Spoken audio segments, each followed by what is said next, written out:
I would see these music videos of these young African-American men who look like me. They have the cars, and they have the girls, and they have the gold chains, and they have the money. I'm like, that's what I want. Remi Adeleke was born to a wealthy Nigerian entrepreneur and his American wife. Up to the age of 5, Remi lived in the lap of luxury. But when his father died unexpectedly, his mom moved Remi and his older brother to the Bronx and a life of poverty. But money wasn't the only thing he missed. For me to not have a father to affirm me, to guide me, and provide for me and my brother, I began to search out father figures. His mom was a Christian who took them to church and taught them to follow Jesus. Instead, Remi looked to street hustlers and rappers as his role models and his way out of poverty. I just wanted my life and my brother's life and my mother's life to be better than it was. As a young teen, he went from petty theft to selling drugs. During this time, he also saw 2 films by director Michael Bay that showed him he could aspire to something better.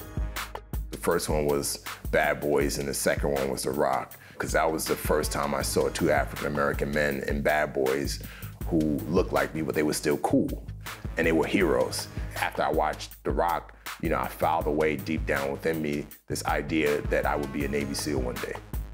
But for a teenage dealer and scam artist making thousands, that dream seemed far out of reach. Chance of that happening is absolutely slim to none, right? And as time passed, that idea faded away. That is, until a drug dealer came into their home, threatening to kill Remi. Remi paid him off, but it was the wake-up call he needed. All of these years I'm doing this dirt, and not only did I bring this dirt into my life, but I brought it to my mom's doorstep. I made the decision, I'm getting out of this life. But now 19, Remi had no idea what to do next.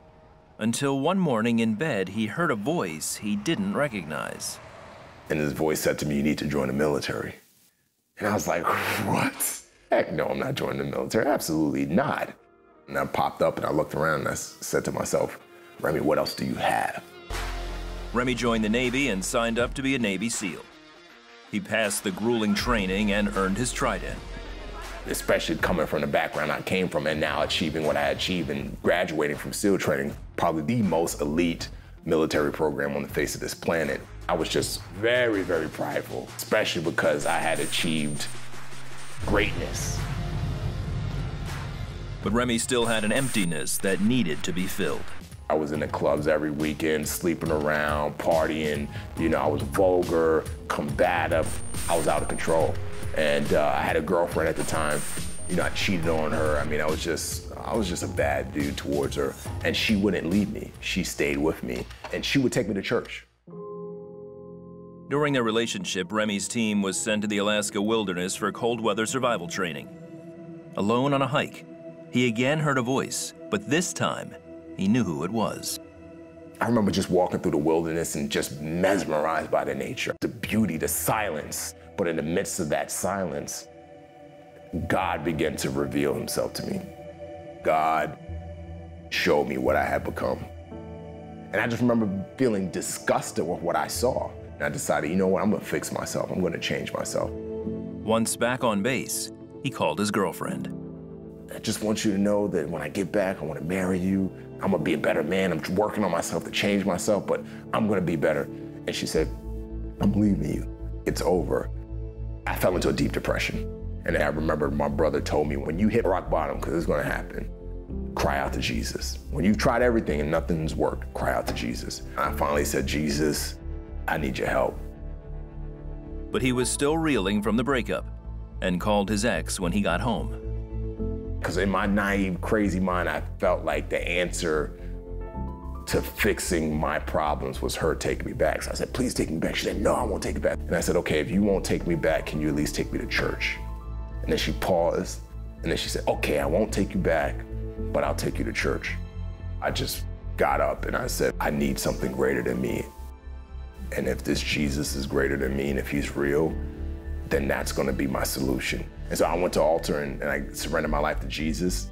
Instantaneously, like, my life changed. Over the next 3 months, Remi let his Heavenly Father bring healing to his mind and soul. His presence was so tangible to me that I looked to him. This is my father teaching me how to treat women. This is my father teaching me how to be a man now and what real manhood is. In 2016, Remi left the military and started a consulting business. One day, he got an unusual call. They were filming a new Transformers movie and needed someone with his expertise for a small role. The director was Michael Bay. I was like, wow, this is crazy, because this is the guy whose first 2 films inspired me to be SEAL. Today, Remi is still in the film industry as an actor and screenwriter, and he's enjoying his greatest role yet, as a husband to his wife Jessica and father to 3 sons.